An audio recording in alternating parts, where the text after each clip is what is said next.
എൻ്റെ പേര് ദിവ്യ എന്നാണ്. ഞാൻ വളരെ വിഷമത്തോടു കൂടിയാണ് ഈ വീഡിയോ ചെയ്യുന്നത്. ഈ വീഡിയോ ചെയ്യാൻ കാരണം കൊല്ലത്ത് പ്രവർത്തിക്കുന്ന കൊല്ലം കടപ്പാക്കട ഫെഡറൽ ബാങ്കിന് മുകളിലായിട്ട് പ്രവർത്തിക്കുന്ന നാച്ചുറൽ സ്പാ ആൻഡ് സലൂൺ കൊല്ലം, ഈ സ്ഥാപനത്തിന് എതിരെ ഒരു വീഡിയോ ആണ് സത്യത്തിൽ ഞാനിത് ചെയ്യുന്നത്. കാരണം വേറൊന്നുമല്ല, 2 ദിവസം എനിക്ക് വളരെ വിഷമത്തോടു കൂടിയാണ്. കാരണം 2 ദിവസം മുമ്പ് ഉള്ള ഞാനല്ല ഇന്നിപ്പോൾ ഇവിടെ ഇരിക്കുന്നത്. കാരണം അവിടെ ഞാൻ കൊല്ലത്ത് ഞാൻ വീട്ടിൽ ചെന്ന സമയത്ത് ഞാൻ അവിടെ ഒരു പരസ്യം ഞാൻ കാണുകയും പെട്ടെന്ന് ഞാൻ ഇവരുടെ ബ്യൂട്ടി പാർലറിൽ ഞാൻ കോൾ ചെയ്യും. അവിടെ ഒരു ഹൈഡ്രാ ഫേഷ്യലിൻ്റെ ആഡ് ആയിരുന്നു ഞാൻ കണ്ടത്. അപ്പോൾ ഉടനെ വിളിച്ച സമയത്ത് റേറ്റും കാര്യങ്ങളും ഒക്കെ ചോദിച്ചു, ഇതെന്ത് ചെയ്ത് കഴിഞ്ഞാലുള്ള യൂസ് എന്താണ് എന്നൊക്കെ ചോദിച്ചു. അപ്പം ക്വാളിറ്റി പ്രോഡക്ട്സ് ആണ്, അങ്ങനെയൊക്കെയുള്ള കാര്യങ്ങൾ അവരുടെ ഭാഗത്തുനിന്ന് ഉണ്ടായത് എനിക്ക് കേട്ടതുകൊണ്ടാണ്. അപ്പം ഞാൻ പറഞ്ഞു ഓക്കെ വരാമെന്ന് പറഞ്ഞ് അപ്പോയിൻമെൻ്റ് എടുത്തു. അന്ന് ഞാൻ 6 മണിക്കായിരുന്നു അപ്പോയിൻമെൻറ്റ്. അങ്ങനെ വൈകിട്ട് ഞാൻ അവിടെ ചെല്ലുകയും അവിടെ ചെന്നിട്ട് ഏകദേശം ഒരു 7-8 മണി വരെ അവിടെ ഇരിക്കുന്നു. അപ്പോൾ അവരൊന്ന് പറയുന്നു സ്ഥാപനത്തിൽ സ്റ്റാഫില്ല എന്ന് പറയുകയും പിന്നെ ഞാൻ അങ്ങനെ അടുത്ത ദിവസത്തേക്ക് അവർ വരാൻ പറയുകയും ഞാൻ അങ്ങനെ അടുത്ത ദിവസം എന്ന് പറഞ്ഞു കഴിഞ്ഞാൽ ഞായറാഴ്ച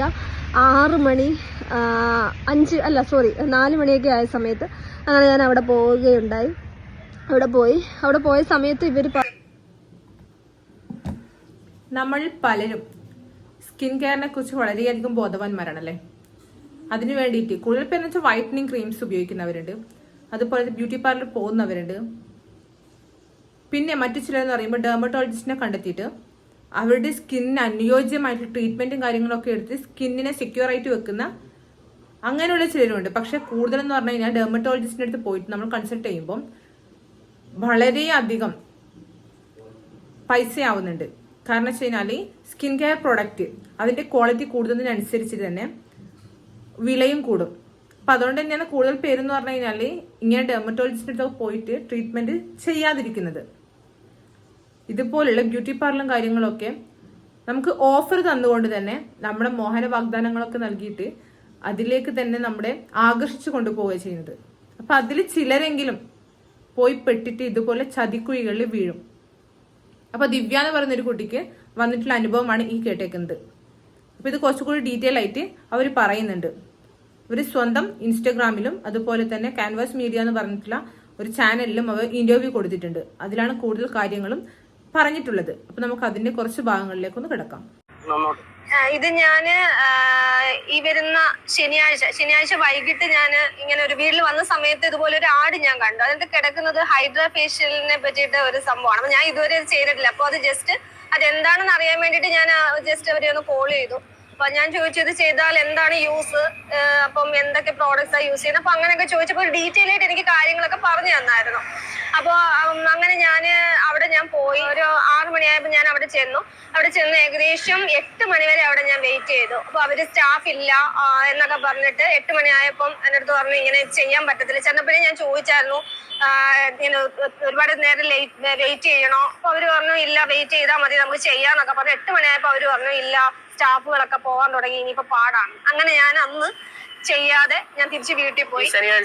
ശനിയാഴ്ച വീട്ടിൽ പോയി. പക്ഷെ ഇപ്പൊ ആലോചിക്കുന്ന അന്ന് പിന്നെ വീണ്ടും അടുത്ത ദിവസം തിരിച്ചു വരേണ്ടതുണ്ടായിരുന്നല്ലോ എന്ന് പിന്നെ ആലോചിച്ചു. അങ്ങനെ ഞാൻ സൺഡേയും 6 മണിക്ക് വീണ്ടും ഞാൻ അവിടെ പോവാൻ 5 മണിക്കാകുമ്പോൾ 5:30 ആകുമ്പോൾ ഞാൻ വീണ്ടും അവിടെ ചെല്ലുന്നു. അപ്പൊ ഞാൻ അവിടെ ചെന്ന സമയത്ത് ഇവർ എന്റെ അടുത്ത് പറയും നമ്മൾ ഈ ആടിനകത്ത് കിടക്കുന്നത് 1500 രൂപയാണ് ഹൈഡ്രാ ഫേഷ്യൽ. അതിന്റെ കൂടെ ഇത് എന്തോന്ന് ആഡ് ചെയ്തിട്ട് 500 കൂടെ 2000 രൂപ. അപ്പം അതാണ് ഞാൻ പറഞ്ഞ് അവരുടെ അപ്പോയിന്റ്മെന്റ് എടുത്തിട്ട് പോയത്. അവിടെ ചെന്ന് കഴിഞ്ഞപ്പോൾ അവരുടെ അടുത്ത് പറഞ്ഞു ഒരു 5000 രൂപയുടെ വേറെ ഹൈഡ്രാ ഫേഷ്യൽ ഉണ്ട്, അല്ലെങ്കിൽ അത് മാം ഇത് ചെയ്ത് കഴിഞ്ഞാൽ പ്രത്യേകിച്ച് യൂസ് ഒന്നും ഇല്ല എന്ന് പറഞ്ഞപ്പോൾ ഞാൻ ചോദിച്ചു യൂസ് ഇല്ലെങ്കിൽ പിന്നെ നമ്മൾ ഇവിടെ വരെ വരണ്ടല്ലോ, നേരത്തെ പറയാൻ എന്താന്ന് പറഞ്ഞപ്പോൾ അവിടെ എന്തോ എനിക്കൊരു ഡൗട്ട് തോന്നി. ഇവര് സ്റ്റാഫുകളെല്ലാം കൂടെ തമ്മിലൊരു സംസാരമൊക്കെ. അപ്പൊ എനിക്ക് അപ്പോഴേ എന്തോ ഒരു ഡൗട്ട് തോന്നി എന്താ ഇവര് പറയുന്നത് എന്നൊക്കെയുള്ള സംഭവം. അങ്ങനെ ഞാന് 1500 ആട് കണ്ടിട്ടാണ് നമ്മൾ അവിടെ ചെല്ലുന്നത്. അവിടെ ചെന്ന് കഴിഞ്ഞപ്പോൾ അവര് അത് അത്ര ബെനിഫിറ്റ് അല്ല, നമുക്ക് 5000 ചെയ്യാം എന്നാണ് പറഞ്ഞത്. അപ്പൊ അപ്പോഴേ എനിക്കൊരു ഡൗട്ട് എന്താണ് ഇവര് ഇങ്ങനെ പറഞ്ഞ ക്വാളിറ്റി, അപ്പം പ്രോഡക്ട്സിന്റെ ക്വാളിറ്റി മറ്റേതാണ് നല്ല. ഇത് അങ്ങനെ തന്നെയാണ്. കൂടുതലും ബ്യൂട്ടി പാർലർ ആയിക്കഴിഞ്ഞാൽ വേറെ ഏതെങ്കിലും കടയിൽ നമ്മൾ ഇതുപോലത്തെ ഓഫേഴ്സിന്റെ ആഡ് കണ്ടുകഴിഞ്ഞാൽ ഇപ്പൊ ഒരു ഷോപ്പിലായാലും ആഡ് കണ്ട് നമ്മൾ പോയി കഴിഞ്ഞാൽ അവിടെ നമ്മൾ കണ്ടതായിരിക്കില്ല ഉണ്ടാവുക. ഈ ചെറിയ പൈസന്റെ സാധനം വാങ്ങിക്കാൻ പോയി കഴിഞ്ഞാൽ നമ്മളെ കൊണ്ട് വലിയ പൈസന്റെ സാധനം അത് എങ്ങനെയെങ്കിലും പറഞ്ഞുകൊണ്ട് അവർ ചെയ്യിപ്പിക്കും. ഇതുപോലെ തന്നെ ചെയ്യിപ്പിക്കാനാണ് ഈ കുട്ടി കൊണ്ടും ശ്രമിച്ചേക്കുന്നത്. പക്ഷെ അതിലൊന്നും ഇവർ വീണിട്ടില്ല. ഹൈഡ്രാ ഫേഷ്യൽ പോലുള്ള കാര്യങ്ങൾ ചെയ്യുമ്പോൾ വളരെ എക്സ്പെൻസ് ആയിരിക്കും. അപ്പൊ ഇത് ഈ ഒരു 1500 ചെയ്യുമെന്ന് പറഞ്ഞപ്പോഴേക്കും ഈ കുട്ടി പോയി. അപ്പൊ അവരുടെ മോഹന വാഗ്ദാനങ്ങളിൽ അങ്ങ് വീണുപോയി, ആ വലയിൽ പെട്ടുപോയി. ആദ്യം തന്നെ ആ ഒരു കെണിയിൽ നിന്ന് രക്ഷപ്പെടാൻ വേണ്ടി കഴിയുമായിരുന്നു, പക്ഷെ സാധിച്ചില്ല. ഇപ്പൊ ഈ കുട്ടി തന്നെ പറയുന്നുണ്ട്, ശനിയാഴ്ച പോയിട്ട് നമുക്കത് സാധിച്ചില്ല, വീണ്ടും പിറ്റേ ദിവസം നാം പോവുകയാണ് ചെയ്തതെന്ന്. ഞാൻ അപ്പൊ ഇതിന് ക്വാളിറ്റി ഇല്ലെന്ന് പറഞ്ഞാൽ ഞാൻ പോണോ, അപ്പൊ എനിക്കൊരു കൺഫ്യൂഷൻ അടിച്ചിട്ട് ഞാൻ ചെയ്യുന്നില്ല എന്നുള്ള രീതി വന്നപ്പോഴത്തേക്ക് അവരുടെ അടുത്തോട്ട് ഇല്ല മാം ഞാൻ അങ്ങനെയൊന്നും അല്ല പറഞ്ഞത്, ഇത് നല്ലതാണ് എന്നൊക്കെ പറഞ്ഞപ്പോഴേ എനിക്ക് എന്തൊക്കെയോ ഒരു ഇത് തോന്നിയായിരുന്നു. അങ്ങനെ ഞാൻ അകത്ത് കയറി ഇത് ചെയ്ത് തുടങ്ങിയപ്പോഴേ എനിക്ക് മുഖം എല്ലാം നല്ല നീറ്റലുണ്ടായിരുന്നു, ഭയങ്കര ബുദ്ധിമുട്ടുണ്ടായിരുന്നു. അപ്പൊ അവര് പറഞ്ഞു ഇല്ല ഇത് ഇങ്ങനെ ഉള്ളതാണ്, എല്ലാവർക്കും ഉള്ളതാണ്. അപ്പൊ ഞാൻ വിചാരിച്ചു ഓക്കെ ഇത് എല്ലാവർക്കും ഉള്ളത്. നമ്മളിപ്പോ ഇവിടെ ഒരു ഹോസ്പിറ്റലിൽ ചെന്നാലും ഒരു മെഡിസിൻ എടുക്കുകയാണെങ്കിലും അല്ല എന്താണെങ്കിലും ഫസ്റ്റ് ഒരു ജസ്റ്റ് ടെസ്റ്റ് ചെയ്യുമല്ലോ. ഇതൊന്നും ഇല്ലാതെ ഇവര് ചെയ്ത് കഴിഞ്ഞപ്പോഴത്തേക്കും എന്റെ മുഖം മൊത്തം ഭയങ്കര റെഡിഷ് ആയിരുന്നു. അപ്പൊ അവര് പറഞ്ഞു ഇത് ചെയ്യുന്നവർക്കൊക്കെ ഇങ്ങനെ വരാറുണ്ട്. അപ്പൊ ഞാൻ വിചാരിച്ചു ഓക്കെ അതായിരിക്കും എന്ന് പറഞ്ഞു. അങ്ങനെ ഞാൻ വീട്ടിലെത്തിയ സമയത്ത് ഭയങ്കര ചൊറിച്ചില്, രാത്രിയൊക്കെ ആണെങ്കിൽ ഭയങ്കര സീനായി. അപ്പൊ ഇവരെന്റെ അടുത്ത് പറഞ്ഞു ഐസ് ക്യൂബ്സ് വെച്ചാൽ മതി. അപ്പൊ ഞാൻ വിചാരിച്ചു എല്ലാവർക്കും ഇങ്ങനെ ആയിരിക്കും, ഐസ് ക്യൂബ്സ് വെച്ചാൽ മതി എന്നൊക്കെ പറഞ്ഞ് ഞാൻ അങ്ങനെ ഐസ് ക്യൂബ്സ് വെച്ചു. ഒട്ടും കുറയുന്നില്ല. അടുത്ത ദിവസം എനിക്ക് തിരിച്ച് ട്രിവാൻഡ്രത്ത് പോകാനുള്ളതാണ്. അപ്പൊ എനിക്ക് ലീവ് അല്ലായിരുന്നു. അപ്പൊ അങ്ങനെ ഈ കാരണം കൊണ്ട് എനിക്ക് ഇപ്പം കുറെ ദിവസങ്ങളായിട്ട് എനിക്ക് ഓഫീസിലും പോകാൻ പറ്റുന്നില്ല, ഒന്നും പറ്റാത്തൊരു സിറ്റുവേഷൻ. അങ്ങനെ ഞാൻ ഹോസ്പിറ്റലിൽ പോയി അങ്ങനെ മെഡിസിൻ കഴിച്ചുകൊണ്ടിരിക്കുകയാണ്. ഡോക്ടർ പറഞ്ഞു അതുപോലെ കേസ് ഞാൻ ഫയൽ ചെയ്തിട്ടുണ്ട്. ഡോക്ടർ പറഞ്ഞതെന്ന് വെച്ച് കഴിഞ്ഞാല് മെഡിസിൻ തന്നിട്ടുണ്ടായിരുന്നു. പ്രത്യേകിച്ച് അവര് പറഞ്ഞത് കുറെ മരുന്ന് തന്നിട്ട് ഇവര് പറഞ്ഞു അത് കഴിച്ചു നോക്ക്, എന്താണെന്ന് നമുക്ക് അറിയത്തില്ലല്ലോ, ഇത് ഇവർ എന്തൊക്കെ കെമിക്കൽ എന്താണ് യൂസ് ചെയ്തത് എന്താണെന്നൊന്നും നമുക്ക് അറിയത്തില്ലല്ലോ. അപ്പൊ അവര് പറഞ്ഞു ഇതൊന്ന് ജസ്റ്റ് നോക്ക്, കുറവില്ലാന്നുണ്ടെങ്കിൽ. ചില കെമിക്കൽസ് എന്ന് പറഞ്ഞാൽ നമ്മുടെ മുഖത്തേക്ക് ഫേസിലേക്ക് നേരിട്ട് അപ്ലൈ ചെയ്യുമ്പോൾ നമുക്കത് കറക്റ്റായിട്ട് സ്യൂട്ട് ആവണമെന്നില്ല. ചിലപ്പോൾ അവർ കഴിച്ച ഭക്ഷണത്തിന്റെ റിയാക്ഷൻസും കാര്യങ്ങളുണ്ടാവും. പിന്നെന്ന് വെച്ച് കഴിഞ്ഞാൽ ക്വാളിറ്റി ഇല്ലാത്ത, തീരെ ക്വാളിറ്റി ഇല്ലാത്ത പ്രൊഡക്റ്റ് ഉപയോഗിക്കുന്നെങ്കിൽ അതുപോലത്തെ പ്രശ്നങ്ങളൊക്കെ സംഭവിക്കാം. ഇപ്പൊ ഈ കുട്ടിയുടെ മുഖം തന്നെ വളരെയധികം ഡള്ളായിട്ടും അതുപോലെ തന്നെ ഒരുപാട് പിമ്പിൾസും കാര്യങ്ങളൊക്കെ വന്നിട്ടുണ്ട്, ബ്ലാക്ക് സ്പോട്ട്സും കാര്യങ്ങളൊക്കെ ഒരുപാട് വന്നിട്ടുണ്ട്. വളരെയധികം തന്നെ മോശമായിട്ടുള്ള അവസ്ഥയിലൊക്കെ വന്നിട്ടില്ല. നമ്മൾ ഫേസ് അല്ലേ, നമ്മൾ കുറച്ചെങ്കിലും ഒന്ന് ശ്രദ്ധിക്കണം. ഇതുപോലുള്ള കാര്യങ്ങൾ ചെയ്യുമ്പോൾ രണ്ടാമത് ഒന്നുകൂടി ചിന്തിക്കണം. നമ്മളിൽ കൂടുതൽ പേരും തന്നെ നമ്മളൊന്ന് പുറത്തിറങ്ങുമ്പോൾ ഒരു പൗഡറെങ്കിലും ഇടാണ്ട് പോകാത്തവരുണ്ടാവില്ല. പൗഡർ ഇടാത്തവർ ഇപ്പോഴും ഉണ്ടെങ്കിൽ റയറായിട്ടേ ഉണ്ടാവുള്ളൂ. നമുക്കൊരു കോൺഫിഡൻസ് ലെവലിൽ തന്നെ കൂട്ടുന്ന ഒരു സംഭവമാണ് കേട്ടോ. നമ്മളൊന്ന് ക്ലെൻസിങ് ആയിട്ട് നമ്മളെ ഫേസ് ഒന്ന് നല്ലൊരു ഭംഗിക്ക് വെച്ച് പുറത്തിറങ്ങുമ്പോൾ ഒന്ന് കണ്ണെഴുതി അല്ലെങ്കിൽ ഒന്ന് പൊട്ടി തൊട്ട് അങ്ങനെയൊക്കെ ആയിട്ട് ഇറങ്ങുമ്പോൾ എന്ന് വെച്ചാൽ നമുക്കൊരു ഭയങ്കര സന്തോഷമാണ് അല്ലേ. അല്ലാതെ കുറെ പേരെന്ന് വെച്ചാൽ ഇനിയിപ്പോ ഈ ഒരു വീഡിയോസിന്റെ കമന്റ് ബോക്സ് വന്നിട്ട് പറയുന്നുണ്ട് ബ്യൂട്ടി പാർലർ പോകുന്നതിനെ എതിർത്തുകൊണ്ട്. അതായത് നമ്മൾ ബ്യൂട്ടി പാർലർ പോകുന്നത് വൈറ്റനിങ് ആവാൻ മാത്രമല്ല, കുറച്ച് നമ്മളിപ്പോൾ ഡള്ളായിട്ടൊക്കെ ഉണ്ടാകുന്ന ഫേസ് ആയിരിക്കും. പ്രത്യേകിച്ച് ജോലിക്കൊക്കെ പുറത്ത് പോകുന്നവർ ഒരുപാട് പൊടിയും കാര്യങ്ങളൊക്കെ മുഖത്ത് വന്നിട്ട് അതൊന്ന് വൃത്തിയാക്കിയിട്ട് കുറച്ചൊന്ന് ക്ലീൻ ചെയ്ത് ഒന്ന് റിഫ്രഷ്മെന്റിന് വേണ്ടിയിട്ടാണ് കൂടുതലും പേരും പോകുന്നത്. ഇപ്പൊ ഈ ഹൈഡ്രാ ഫേഷ്യലിനെ കുറിച്ച് എനിക്ക് കൂടുതലായിട്ടൊന്നും അറിയത്തില്ല. ഈ ആഡും കാര്യങ്ങളൊക്കെ കണ്ടിട്ടുള്ള ചെറിയൊരു പരിചയം മാത്രമേ ഉള്ളൂ.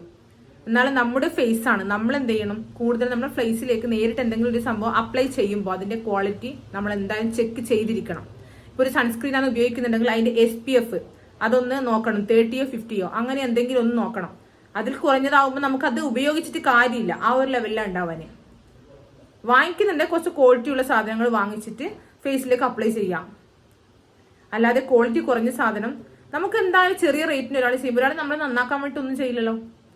അവർക്ക് അവരുടെ ബിസിനസ് ഒന്ന് വളർത്താൻ വേണ്ടിയിട്ടാണ് ഓരോ കാര്യം ചെയ്യുന്നത്. അപ്പൊ നമ്മളത് ആദ്യം തന്നെ ശ്രദ്ധിക്കുക. ഇതിനിടെ ഞാൻ മോളുടെ മുടി ഒന്ന് കട്ട് ചെയ്യാൻ വേണ്ടിയിട്ട് ഒരു ബ്യൂട്ടി പാർലറിൽ പോയിരുന്നു. ആ പോയ ടൈമിൽ എന്നെ നോക്കിയിട്ട് പറഞ്ഞു പുരികം ത്രെഡ് ചെയ്യാൻ നല്ല ഭംഗിയുണ്ടാവും, കുറച്ചൊന്ന് ഫേഷ്യൽ ചെയ്യാന്നൊക്കെ, അത് നല്ല അടിപൊളിയായിട്ടുണ്ടാവും എന്നൊക്കെ പറഞ്ഞു. ഞാൻ നമസ്കാരം പറഞ്ഞ് പുറത്തേക്ക് ഇറങ്ങി.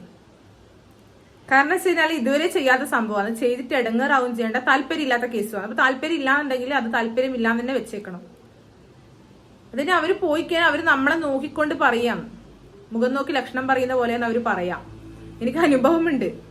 ഞാൻ അതിനുശേഷം ആ ഒരു ബ്യൂട്ടി പാർലറിൽ കൊണ്ടുവരും, മോളിയും കൊണ്ടുവരെ ഞാൻ പോയിട്ടില്ല. അപ്പൊ അതേപോലെ അനുഭവങ്ങൾ ഓരോ സ്ത്രീകൾക്കും ഉണ്ടാവും പറയാൻ വേണ്ടിയിട്ട്. അപ്പൊ എന്തായാലും മാക്സിമം നമ്മുടെ ശരീരം അല്ലെങ്കിൽ നമ്മുടെ ഫേസ് അത് നമ്മൾ തന്നെ കാത്തു സൂക്ഷിക്കുക. ഇനി എന്തായാലും ഈ കുട്ടി ഇപ്പൊ കേസുമായിട്ട് മുന്നോട്ട് പോയിട്ടുണ്ട്. ഇങ്ങനെയുള്ള കാര്യങ്ങൾ ചെയ്യുമ്പോൾ ഇതിപ്പോന്ന് വെച്ചാൽ അവർക്ക് എന്തായാലും നല്ല പ്രശ്നം തന്നെ പറ്റിയിട്ടുണ്ട്. ചികിത്സ എന്തായാലും എടുക്കട്ടെ, കേസുമായി മുന്നോട്ട് പോട്ടെ. ഇതുപോലുള്ള സംഭവങ്ങൾ ചെയ്യുന്ന ആൾക്കാർക്കെതിരെ എന്തായാലും നിയമ നടപടി വേണ്ടത് തന്നെയാണ്. ചെയ്ത കാര്യം നല്ല തന്നെയാണ്. അതുപോലെ പുറത്ത് ഇത് പറയാൻ വേണ്ടിയിട്ട് കാണിച്ച മനസ്സും അടിപൊളിയാണ്. അങ്ങനെ അവര് പറഞ്ഞത് കൊണ്ട് തന്നെ ഇനി ആ ആഡ് ഇപ്പോഴും ആഡ് റൺ ചെയ്തുകൊണ്ടേ ഇരിക്കുന്നുണ്ടെന്നാണ് പറയുന്നത്. ഈ ആഡിൽ പെട്ടിട്ട് കുറെ പേര് ഇതുപോലെ ചതിയുടെ വഴിവക്കിലേക്ക് എത്തണ്ടല്ലോ, അതുകൊണ്ടാണ് മുൻകൂട്ടിയിട്ട് ഇവര് പറഞ്ഞേക്കുന്നത്. അപ്പൊ നമ്മൾ ഇനി എന്തെങ്കിലും ഇതുപോലുള്ള കാര്യങ്ങൾ ചെയ്യുമ്പോൾ നമ്മുടേതായിട്ടുള്ള ചർമ്മത്തിന് ചെയ്യുന്നുണ്ടെങ്കിൽ പ്രത്യേകം തന്നെ സൂക്ഷിക്കുക. അപ്പൊ ഇതാണ് ഇന്നത്തെ വീഡിയോ. ഇഷ്ടമായി ലൈക്ക് ചെയ്യുക. വീഡിയോ കുറിച്ചുള്ള അഭിപ്രായം കമന്റ് ബോക്സിൽ വന്ന് രേഖപ്പെടുത്തുക. പുതിയൊരു ടോപ്പിക്കുമായിട്ട് നമുക്ക് വീണ്ടും കാണാം.